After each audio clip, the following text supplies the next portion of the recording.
Hermanos, abrimos nuestras Biblias allí en Mateo capítulo 1. Venimos a esta miniserie que hemos titulado Cuando los justos necesitan un Salvador. Encontramos allí el pasaje el cual estamos mirando para este mensaje en Mateo, el Evangelio según Mateo, capítulo 1, versículos 18 al 25. Vamos a leer este pasaje una vez más y después recordamos lo que comenzamos a decir el domingo pasado para continuar hoy y dar conclusión a esta segunda parte. Dice así: el nacimiento de Jesucristo fue así. Estando desposada María su madre con José, antes que se juntasen, se halló que había concebido del Espíritu Santo. José su marido, como era justo y no quería infamarla, quiso dejarla secretamente. Y pensando él en esto, he aquí un ángel del Señor le apareció en sueños y le dijo: José, hijo de David, no temas recibir a María tu mujer, porque lo que en ella es engendrado del Espíritu Santo es. Y dará a luz un hijo, y llamará su nombre Jesús, porque él salvará a su pueblo de sus pecados. Todo esto aconteció para que se cumpliese lo dicho por el Señor por medio del profeta, cuando dijo: he aquí una virgen concebirá y dará a luz un hijo, y llamará su nombre Emmanuel, el que traducido es Dios con nosotros. Y despertando José del sueño, hizo como el ángel del Señor le había mandado y recibió a su mujer. Pero no la conoció hasta que dio a luz a su hijo primogénito y le puso por nombre Jesús. Palabra de Dios. Oramos. Padre, te damos gracias. Una vez más en esta mañana estamos aquí reconociendo que no solamente de pan vivirá el hombre, sino de toda palabra que sale de la boca de Dios. Señor, necesitamos este pan, necesitamos esta vida. Una vez más, Señor, aliméntanos por tu palabra y por tu espíritu. Guíanos a toda verdad. Señor, permite que hoy podamos salir de aquí habiendo recibido tu palabra, habiendo sido edificados por ella. Padre, perdona mis pecados, que son muchos, y ayúdame ahora en esta tarea. Te lo pido en el nombre de Jesús. Amén y amén. Hermanos, esta serie de 2 partes, ¿verdad?, que hemos titulado Cuando los justos necesitan un Salvador. Hacíamos la pregunta la semana pasada a modo de introducción de cuántos de nosotros, ¿verdad?, no hemos sido sacudidos al oír las noticias del escándalo de alguien. Algo que vemos por televisión, algo que vemos hoy en las redes sociales, algo que vemos en nuestro vecindario, quizás en nuestra propia familia. Se ha descubierto el escándalo, ¿verdad? Algo negro, o como dicen los americanos, el esqueleto en el closet, ¿verdad? Se ha descubierto de alguien. Y nosotros los llamaba a modo de introducción a pensar cómo es que nosotros respondemos ante circunstancias así. Yo estoy seguro que si usted es como yo, hemos dicho en algún momento: qué bueno que ese no soy yo. Qué bueno que yo no estoy en esa circunstancia. Lo decimos en una manera buena, ¿verdad?, al darnos cuenta que ha sido algo negativo, ha sido algo malo, pero también a veces los decimos con un grado de placer, con cierto grado de hasta orgullo cuando nosotros vemos al vecino, vemos al prójimo en su escándalo, en su maldad y en su suciedad y decimos, yo estoy mejor que él, ¿verdad? Yo, por mis obras, por lo que he hecho, por cualquier razón, ¿verdad? Decimos, yo estoy en mejor condición.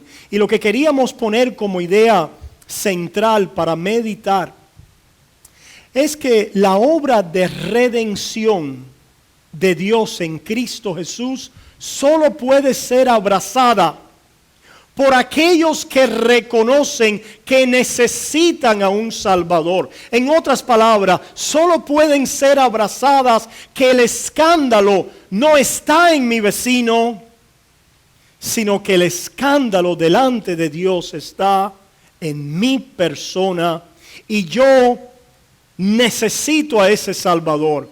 Y si no fuera por la gracia de Dios, nosotros que somos creyentes estaríamos en circunstancias similares a ese escándalo, quizás con alguna variación, pero delante de Dios estaríamos igual que ese vecino. Queremos hablar de la necesidad que tienen los pecadores, los hombres y los creyentes de el Salvador. Una de las cosas que comenzamos a ver en esta historia del Evangelio, la Biblia narra una historia grande, lo que se le llama la meta historia, ¿verdad? Aquella historia de la redención, del Dios que creó los cielos y la tierra, del Dios que puso a nuestros primeros padres, Adán y Eva, en un mundo bueno, sin maldad, sin pecado. La historia de la caída, del pecado, ¿verdad? Del hombre apartándose de Dios, la condenación que ha venido sobre nosotros por causa de ese pecado, pero la esperanza que Dios ha proclamado y ha cumplido en la vida, la muerte y la resurrección de su Hijo para salvarnos. Esa es la historia grande, principal, ¿verdad? Que siempre estamos comunicando. Ahora, el domingo pasado entramos un poquito en los detalles del contexto de esta historia, en los sucesos del nacimiento de Jesús. Y vimos a una pareja que es caracterizada, en este caso José, como unos judíos devotos, pudiéramos decir justos, de acuerdo a la sociedad en aquel tiempo. Vivían, ¿verdad?, en una sociedad judía bajo el pacto de Moisés, las promesas hechas a Abraham. Esta pareja calificaba delante de los ojos de la sociedad como una pareja devota, justa. Nos dice el pasaje que José era un hombre justo y que esto se manifiesta en que él no quería, al escuchar del escándalo de María, no quería difamarla, quería hacerle bien y la quería dejar ir secretamente, estoy seguro, para que María no sufriera las consecuencias de aquella situación que se percibía de afuera de una manera inapropiada y mala. Y hermanos, lo que compartíamos la semana pasada es que este estigma de algo malo, inapropiado, injusto, pecaminoso, es algo que persiguió a María y a José. Y no solo persiguió a María y a José, sino que también persiguió la vida de Jesús y su ministerio. La pregunta es, ¿verdad? Sin embargo, la pregunta es, ¿cómo los persiguió o delante de quién persiguió esta historia de algo malo e injusto, ¿verdad?, en aquella sociedad? Y nosotros decíamos la semana pasada que en los ojos de aquellos que se consideraban a sí mismos justos, María y José y la descendencia de ellos en Jesús no tenía más oportunidad. Aquellos líderes religiosos, los fariseos, los saduceos, los escribas, aquellos que la Biblia narra se consideraban a sí mismos justos, aquellos que pensaban que ellos guardaban la Torá, aquellos que consideraban que ellos eran los hijos de Abraham, aquellos que consideraban que ellos eran los que preservaban y el mejor ejemplo del cumplir el pacto mosaico, aquellos que consideraban que sus obras merecían la aprobación de Dios, cuando ellos miraron a la familia de María y de José, descontaron esta familia por la percepción de que había algo allí injusto y malo que tenía que ser rechazado. Los descontaron a ellos, descontaron a Jesús y iban a descontar a todo aquel que se fuera a asociar con esta historia.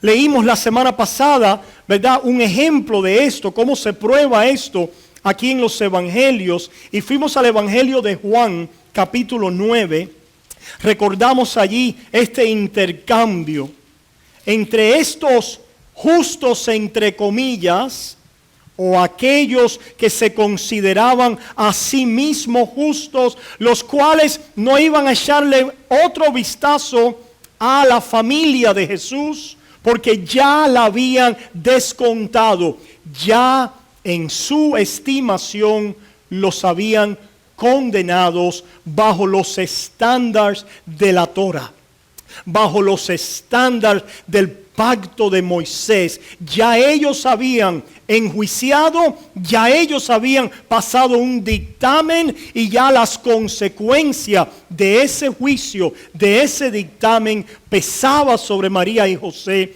y pesaba sobre la vida de Jesús y iba a pesar y pesa sobre la vida de todos los seguidores de Jesús.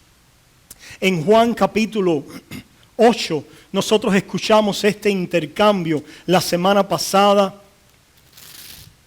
Leímos allí en el versículo 41, Jesús que vino a proclamar su salvación a todo aquel que tuviera oídos para oír. En otras palabras, cuando nosotros señalamos a este grupo de personas, debemos recordar que Jesús también se acercó a ellos. No es que se acercó solo a un tipo de persona o a un tipo de pecador.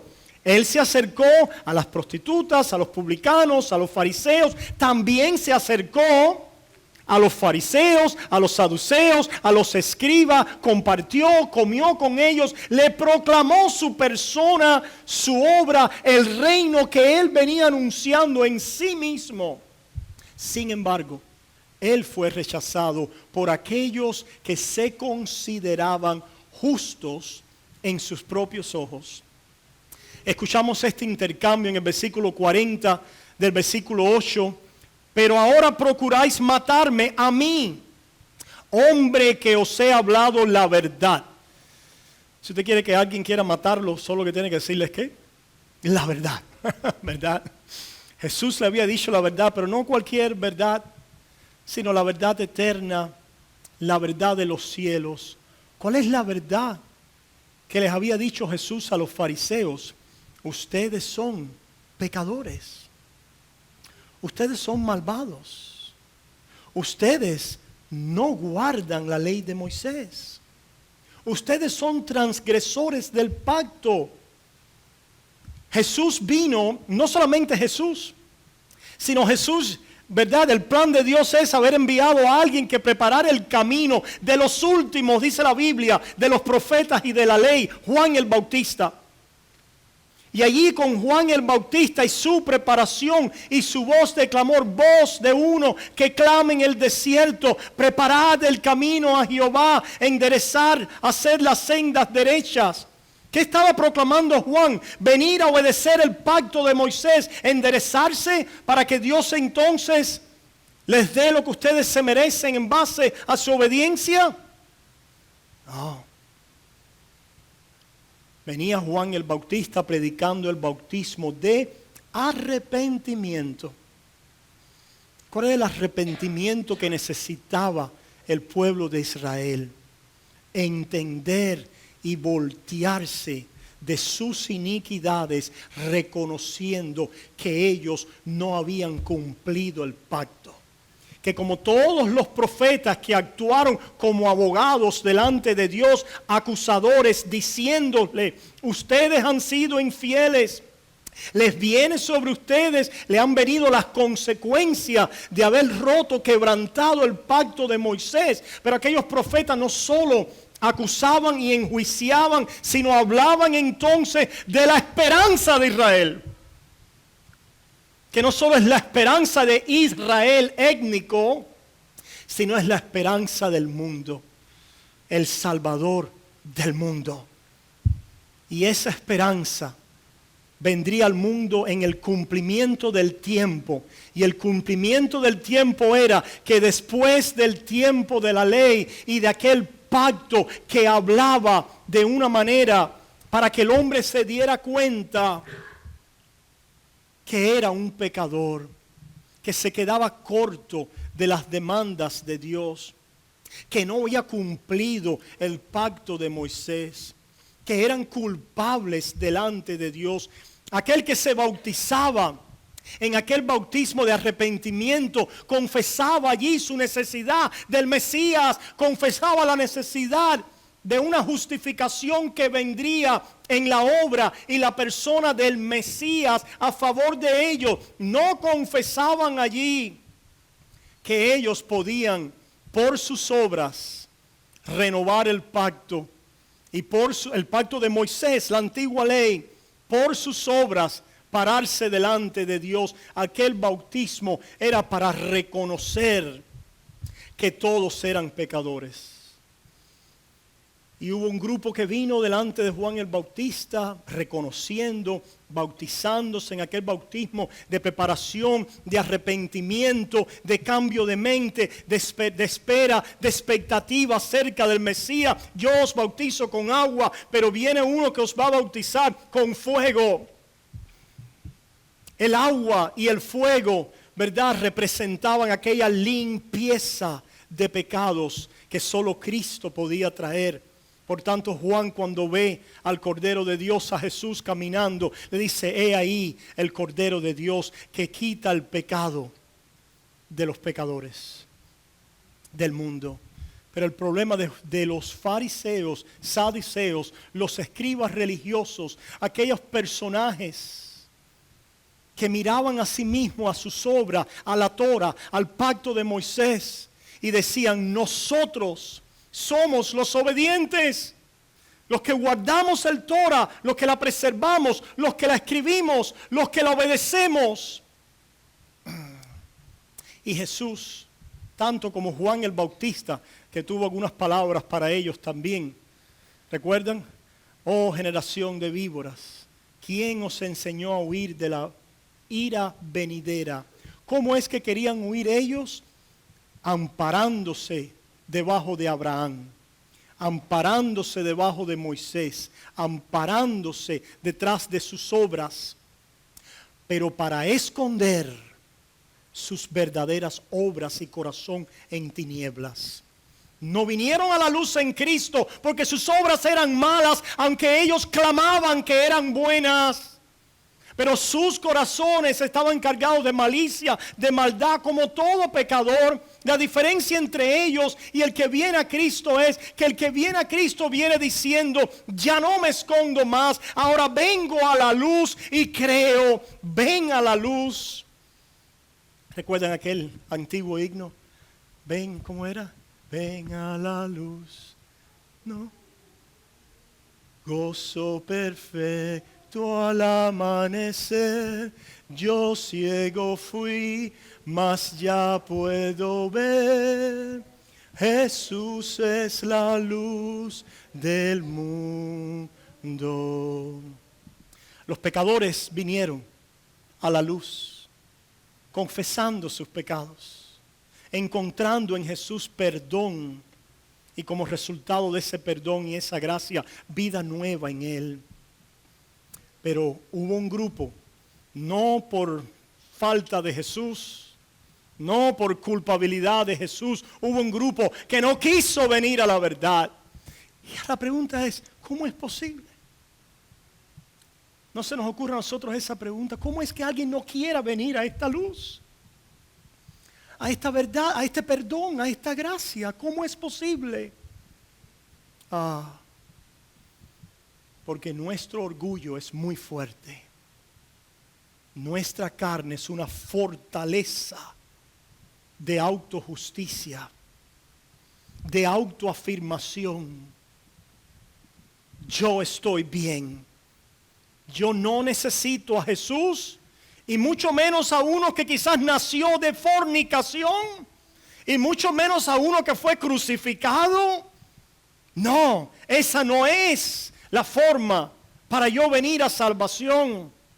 Yo soy una buena persona, o yo soy un buen judío, o yo soy un buen religioso, o yo soy un buen bautista, o yo soy una persona que obedece los mandamientos de Dios. ¿En qué grupo estás tú? ¿Te consideras justos? Pues te decimos en esta mañana, los justos necesitan a un Salvador. Necesitas a un Salvador, porque tu justicia no puede salvarte. Pastor, ¿cómo es que yo sé que soy de estos, de los que se consideran justos? Que son aquellos que están perdiendo debajo de sus ojos la historia de la redención. ¿Cómo es que me puedo dar cuenta de eso? Escucha y mira las características. Jesús les dijo, yo les he dicho a ustedes la verdad, procuran matarme, la cual he oído de Dios. No hizo esto Abraham, les habló la verdad también. No hizo esto Abraham en el sentido de que Cristo es el único que la ha oído perfectamente de Dios, ¿verdad? Versículo 41. Vosotros hacéis las obras de vuestro Padre. Le dice Jesús a este grupo, las obras de vuestro Padre. Obras malas. Entonces le dijeron ellos, Jesús una vez más los acusa de pecado debajo de la ley. Nosotros hoy, debajo de la ley, somos acusados de obras malas. No hay ningunos aquí escuchando hoy mi voz que si eres juzgado por la ley santa de Dios, puedes salir justificado. Dios, cuando mira tu vida debajo de la ley santa de Dios, te dice, tus obras son malas. Te has quedado corto. No llegas a mi santidad. Si tu esperanza es la esperanza de estos justos, basados en ti, en tu persona, que en el juicio de Dios, la aceptación de Dios va a depender de tus obras, del examen de Dios en tu vida acerca de tus obras. Te quiero decir en esta mañana, ¿quién te enseñó a huir de la ira venidera? ¿Sabes quién es? Satanás. A quien quizás ni siquiera creas en él. Pero Satanás enseña al mundo a esconderse de la ira de Dios, de su vergüenza, de su muerte, de su temor, y afianzarse a sí mismo el hombre en su orgullo, en su autojusticia, en su autodeclaración de que yo puedo, de que yo soy en mí mismo, en mis obras. Quizás necesito alguna cooperación, alguna ayuda, pero cuando Dios me ve el balance de mi vida, Él concluye mirándome que yo soy bueno y justo. Y en esta mañana yo te quiero decir que no hay justo ni bueno, ni aún uno.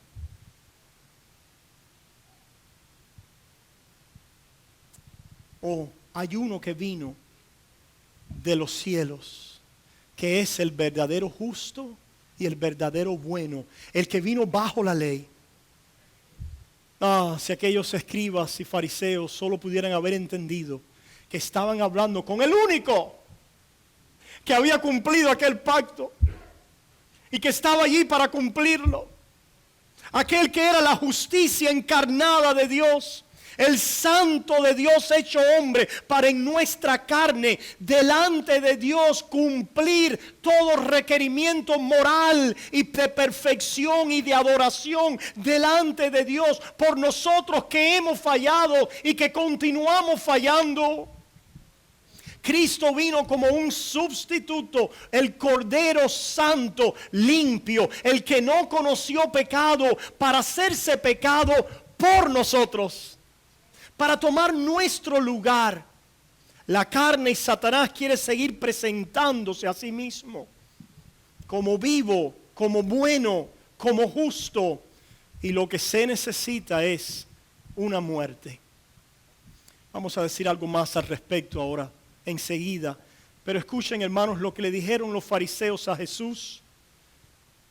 Entonces le dijeron, ellos reciben la acusación de la ley, ¿verdad? ¿Y cómo responden? Se tiraron al piso pidiendo perdón, perdóname, ten misericordia de mí, es verdad soy un pecador, es verdad nuestras obras son malas, oh Señor sálvame. ¿Hicieron eso? Esto es lo que hicieron. Nosotros no somos nacidos de fornicación. Ajá. Se la tenían guardada, ¿verdad? Nosotros no somos nacidos de fornicación porque hay un mandamiento que dice no cometerás adulterio.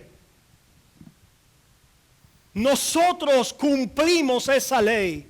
Hermanos.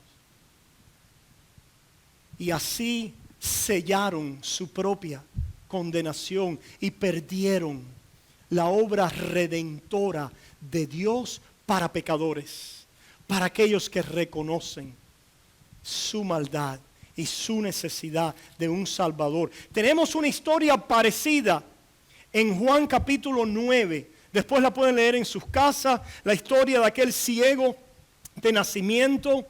Jesús viene y lo sana. Se encuentra con este grupo de personas también. Y escuchen el intercambio, ¿cuál es? Allí comenzando en el versículo 32, este hombre está dando su testimonio de lo que Cristo ha hecho en su vida. Oye, cuando Cristo hace algo en nuestra vida, recibimos una fuerza y un coraje, es decir, una valentía, ¿verdad?, que no teníamos antes, para testificar delante de un mundo que odia a Cristo. Vamos a hablar más de eso. Y él entonces se enfrenta a los escribas, a los fariseos, a los maestros, a los doctores de la época en religión. Y les da una lección, ustedes pueden leer ahí, le dice, desde el principio no se ha oído decir, versículo 32, que alguno abriese los ojos a uno que nació ciego. Si éste no viniera de Dios, nada podría hacer. Respondieron y le dijeron, tú naciste del todo en pecado. Qué interesante. Tú naciste del todo el pecado y nos enseñas a nosotros, y le expulsaron. ¿Qué le estaban diciendo ellos a este hombre? Tu ceguera es señal de que naciste en pecado. Nuestro bienestar, nuestra salud y nuestro estatus es señal de que somos justos. Como tú nos enseñas a nosotros cuando eres un pecador asqueroso, nacido en pecado. ¿Cómo te atreves a hablarnos y a decirnos de las cosas de Dios? Porque la sabiduría del mundo, el mundo no conoció a Dios, pero agradó a Dios salvar al mundo por la locura de la predicación, de los que maman, de los niños. Fundaste la fortaleza, la alabanza. Y dice que le expulsaron, ¿verdad? Una vez más, la historia se repite. Tú eres un pecador de nacimiento, ¿verdad? Este del cual tú hablas, no sabemos de dónde viene. Nosotros sí sabemos de dónde somos. Una vez más, el mismo cuestionamiento a la vida de Jesús y a la vida de esta familia. Y hermanos, finalmente, si vamos al Evangelio de Lucas, vemos estas características una vez más. Este drama en el drama de la redención, esta meta historia, está este drama personal. Yo sé que está muy bonita, por eso tuvieron que mirarla, es mi esposa. ¿Verdad? Está este drama personal que se lucha en estos términos. Aquellos que quieren justificarse a sí mismos y aquellos que abandonan su autojustificación y vienen a Jesús como pecadores. Esa es la historia personal y el drama personal de la salvación, ¿verdad? Lo vemos ahora una vez más aquí. Ahora aquí en Lucas capítulo 18 escuchamos lo siguiente. Yo espero que usted esté ahora examinándose, haciéndose preguntas delante de Dios. ¿Dónde yo estoy hoy? ¿En qué grupo estoy? ¿Estoy viendo la redención y reconociendo que la necesito como un pecador? ¿O soy de aquellos que se justifican a sí mismos y mi esperanza de alguna manera al final en el juicio está basada en lo que yo pongo o en lo que yo he hecho, contribuido o en mi buena persona? En Lucas 18, en el versículo 9, dice, anoten ese versículo, a unos que confiaban en sí mismo como justos. ¿Cómo yo sé dónde estoy hoy? Pregunta, ¿confías en ti como justo? Los justos necesitan un Salvador. Hoy el Señor viene a ti y te dice, necesitas un Salvador. Y ahora miren la otra característica de los que se consideran justos. Y menospreciaban a los otros. Muy sencillo, hermanos. Aquel que se considera justo a sí mismo se caracteriza por menospreciar a los otros, por emitir juicios hacia los otros. ¿Por qué? Porque él no está en esa condición. Porque él no se encuentra en esa necesidad. Porque él no es de esos que han salido por la gracia de Dios de esa condenación. Porque ya no ve en él la necesidad del Salvador que continúa sosteniendo su vida y que fuera de él no tiene esperanza. Aquel que se considera justo a sí mismo va a ser caracterizado en su vida externa en el mundo porque menosprecia a los otros. Yo sabía que le iba a pasar eso. No, claro, porque imagínate, esa gente no, ese muchacho, eso no sirve para nada.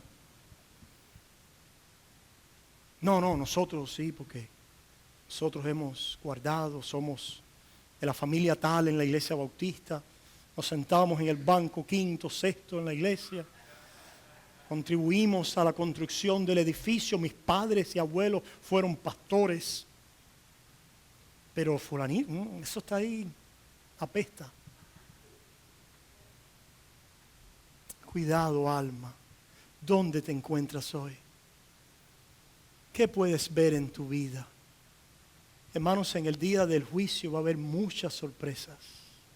Muchas sorpresas. Pecadores van a entrar corriendo como un ciervo.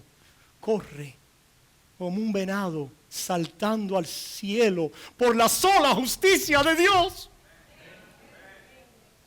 Y justos y santos van a querer entrar y decir, yo debo estar ahí. Y van a encontrar allí una gran puerta cerrada.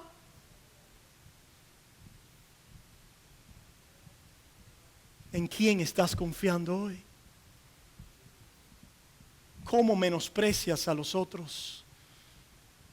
Estamos diciendo que nosotros nos reconciliamos con las cosas malas y no importa el pecado y las maldades, no. El pecado es una gran tragedia en el hombre. La maldad es algo que causa estragos en la vida del hombre y de la sociedad. Pero ese pecador somos tú y yo en el viejo hombre, en Adán. Y para ser salvos, ese Adán tiene que morir. ¿Y cómo muere ese Adán? dice este pasaje, dijo también esta parábola. 2 hombres subieron al templo a orar. Uno era fariseo y el otro publicano. El publicano era aquel que se sentaba en el banco de los que cobraban impuestos contratados por Roma. Imagínense ustedes, ¿verdad? Contratados por aquellos que los oprimían, y después cuando veníamos a pagar los impuestos de Roma, ellos añadían encima de lo que Roma pedía su cortada, ¿verdad? Y así extorsionaban, enriquecían y tenían esta reputación de pecadores, de malos en la sociedad. Y dice entonces que vinieron al templo a orar. Uno era el fariseo y otro el publicano. El fariseo, puesto en pie, oraba consigo mismo. Es interesante, este hombre oraba consigo mismo. Interesante esa expresión, no sé si debiera hacer mucho más de eso, pero ten cuidado, no estemos orando con nosotros mismos, porque Dios no esté con nosotros. Ciertamente, con esta oración, allí el Espíritu de Dios no estaba. Y sí, miren lo que él dice, oraba consigo mismo de esta manera: Dios, te doy gracias. Mira, había acción de gracias. Te doy gracias porque no soy como los otros hombres, ladrones, injustos, adúlteros. Ahí están los mandamientos, ¿verdad? Él examinaba los mandamientos y decía, yo te doy gracias porque yo no soy como aquellos que incumplen estos mandamientos. Yo los cumplo, yo los guardo. Mira mi justicia delante de tu santa ley. Ni aún, y no le bastaba simplemente, sino tuvo que mirar al lado. ¿Y miró a quién? A un publicano, a un pecador. Y hizo lo que dice el versículo 9, lo menospreció. Lo menospreció. Cuidado, porque dice que lo menospreciado de los hombres es preciado para Dios. Ni aun como este publicano, yo ayuno 2 veces a la semana. Seguramente este publicano tomaba vino, bebía, comía. No lo veía ayunando. Doy diezmos de todo lo que gano. Un historial de diezmo. Quisieran a ese fariseo con nosotros. No, no queremos tu dinero. We don't need your money. Your money perish with you. Tu dinero perezca contigo. No sé a quién le digo eso porque no sé cuántos tienen dinero aquí. No queremos dinero, ni reputación, ni figuras, ni protagonismos. Perezca toda esa basura en nuestras vidas. ¿Verdad? ¿A cuántas cosas de lo que estamos haciendo nosotros nos agarramos? Nos agarramos para venir. Te doy gracias en el 2015, porque yo sé que tú me miras favorablemente, porque yo he hecho esto y esto. ¿En qué grupo estás? Versículo 13, mas el publicano, estando lejos, qué extraño. ¿Dónde estaba cerca? ¿Cerca de qué estaba el publicano? ¿Cerca de qué estaba el fariseo? Que el publicano estaba lejos. ¿Cuál sería la referencia? ¿Sería el santuario? ¿Sería el altar? De alguna manera aquel fariseo pensaba que él estaba muy cerca de Dios. Y lo interesante de los valores del reino y del evangelio es que aquellos que creen están cerca están lejos, y los que creen que están lejos están cerca. Que aquellos que se creen sabios, justos y santos no lo son, y aquellos que se creen, ¿verdad?, la burla, la pecaminosidad y la carga de sus pecados, y vienen como viene este fariseo, están cercas. Y dice el fariseo, el publicano ahora, Cristo nos habla de su oración, mas el publicano estando lejos, no quería ni aún alzar los ojos al cielo, sino que se golpeaba el pecho. ¿Golpeo mi cuerpo? Diciendo, Dios, sé propicio a mí, pecador. ¿Qué quiere decir es Dios sé propicio a mí, pecador? Allí en el lugar santísimo había un lugar un lugar con una cobertura de oro, con 2 querubines, donde entraba el sumo sacerdote con el sacrificio del día de la expiación y derramaba allí la sangre del sacrificio, que significaba que los pecados del pueblo eran cubiertos. Aquella cobertura, debajo estaba el arca. Aquella cobertura se le llamaba el propiciatorio. La cobertura, allí se derramaba la sangre del sacrificio. ¿Qué estaba diciendo el pecador? Cúbreme con tu sangre. Perdona mis pecados. Sé tú mi propiciatorio. Necesito un propiciatorio. Necesito un mediador, necesito un salvador, necesito aquel salvador que iba a nacer en la ciudad de Belén, aquel salvador que salvaría al pueblo de sus pecados. Aquel otro venía diciendo, aquí está lo que te traigo. Fíjense la adoración en espíritu y en verdad. Este tema cuánto lo... La adoración en espíritu y en verdad. Dios mío, yo voy ahora a irme. Voy a hacer un voto de pobreza. Yo voy a morir. Voy a morir delante de ti porque yo sé que a menos que muera, nadie puede ver a Dios. Hay que negarse a sí mismo. Hay que cargar la cruz. Voy ahora a hacer un voto de pobreza. Me voy al mundo. Me voy a quitar los zapatos. Me voy a vestir allí de saco. Me entrego a la humanidad en sacrificio. Voy a luchar todas las causas sociales y justas. Voy ahora, Dios, a vivir en una constante oración y ayuno, doblando rodillas. Voy a tener callos en mis rodillas en la iglesia. Voy a servirte, voy a hacer todo lo que pueda hacer. Voy a morir para ti. Voy a morir para que me recibas, para que me aceptes. Traigo delante de ti mi muerte. Y Dios te dice, tu muerte apesta. Porque la única muerte que yo recibo a tu favor es la muerte de mi hijo.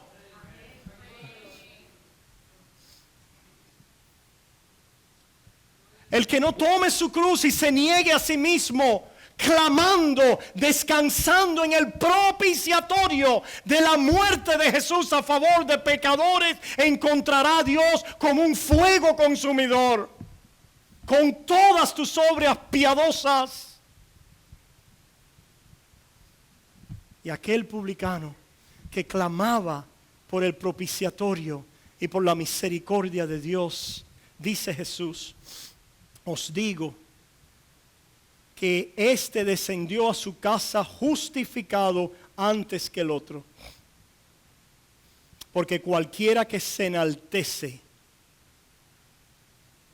será humillado, y el que se humilla será enaltecido. Esta es la muerte del pecador. La muerte del pecador es confesar, descansar y esperar siempre en la muerte del que ha propiciado mi salvación.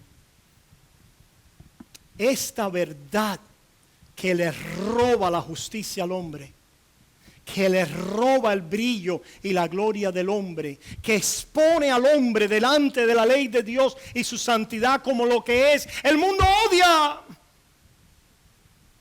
La cruz odia, la carne odia. Y hay que morir. allí morimos a través de la fe. ¿Morimos cómo? Delante del mundo. El mundo no sabe ni papa de lo que estamos haciendo. Hay una muerte en el mundo que es necesaria. Yo debo pensar en lo que mi prójimo necesita y quitar de mis bienes y compartirlo. Yo debo perdonar a aquel que me ha ofendido. Esto requiere gran muerte de mi ego.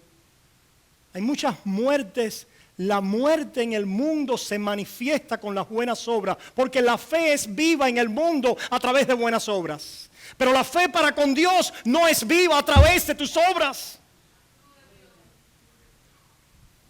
La fe viva delante de Dios es sin obras, está basada en un propiciatorio y es el propiciatorio de la muerte sustitutiva de Cristo a tu favor. Allí mueres delante de Dios y nadie lo sabe.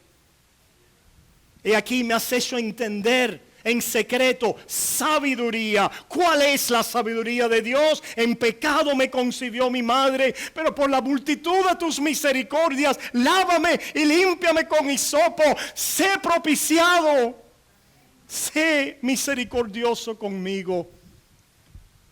Ahí está la justicia que el hombre no conoce, escondida de los ojos del mundo, escondida para ti y en ti y para todo aquel que cree en Cristo Jesús.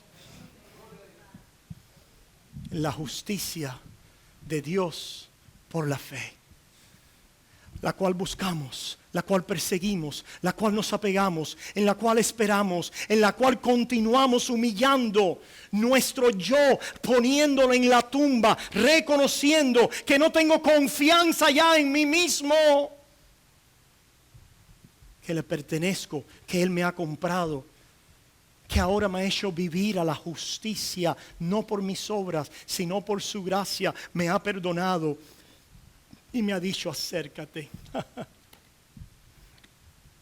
Por eso es que muchos van a acercarse y los primeros serán postreros. ¿Y qué haces aquí tú?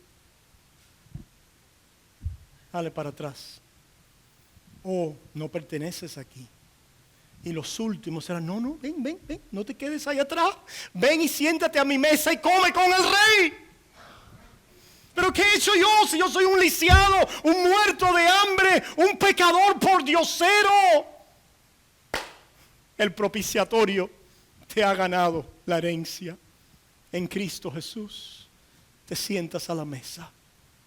Te pregunto, pueblo, ¿has conocido tú a este Salvador? Este mensaje que hemos hablado hoy, a menos que el Espíritu alumbre tu corazón y tu conciencia, es locura. Yo sé que he lucido como un loco,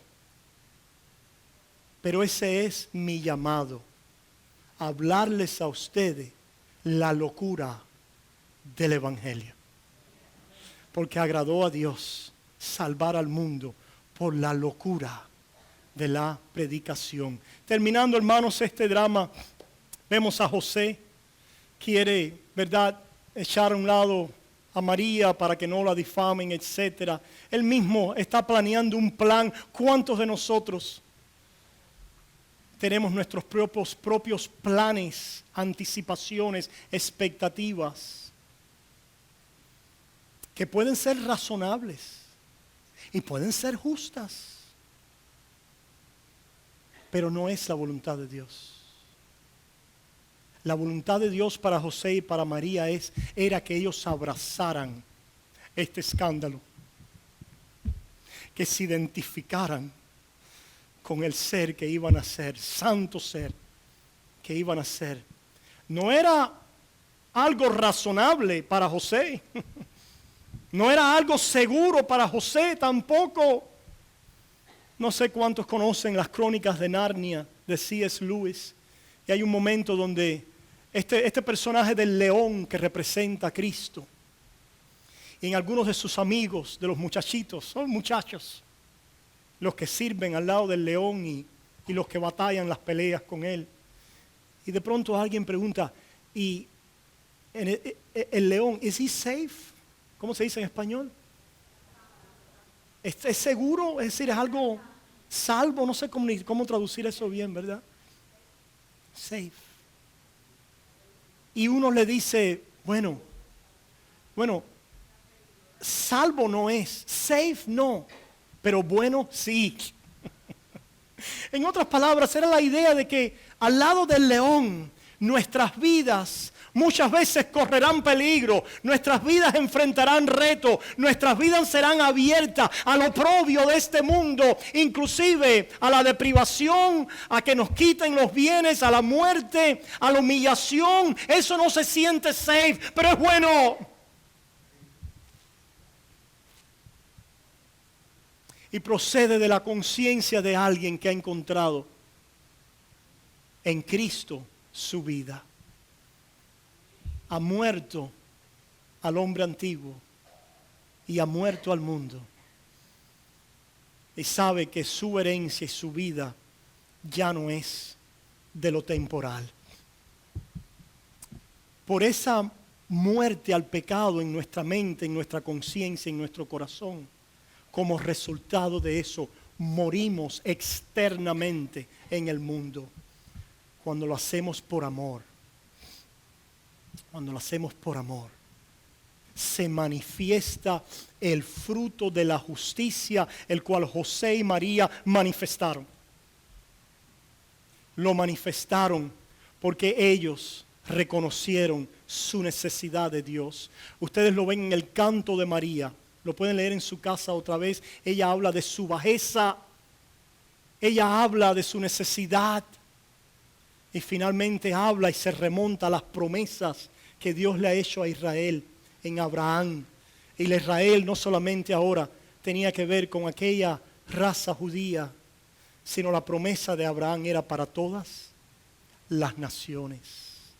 Todo aquel que se humilla en la muerte y resurrección en Cristo Jesús, reconociendo sus pecados y su necesidad, descubren como José y María que esta salvación no era para su vecino, no era para Barrabás, no era para el gobernador, no era para aquellos impíos, no era para los gentiles, no eran para el escándalo del lado de mi casa, sino era para ellos.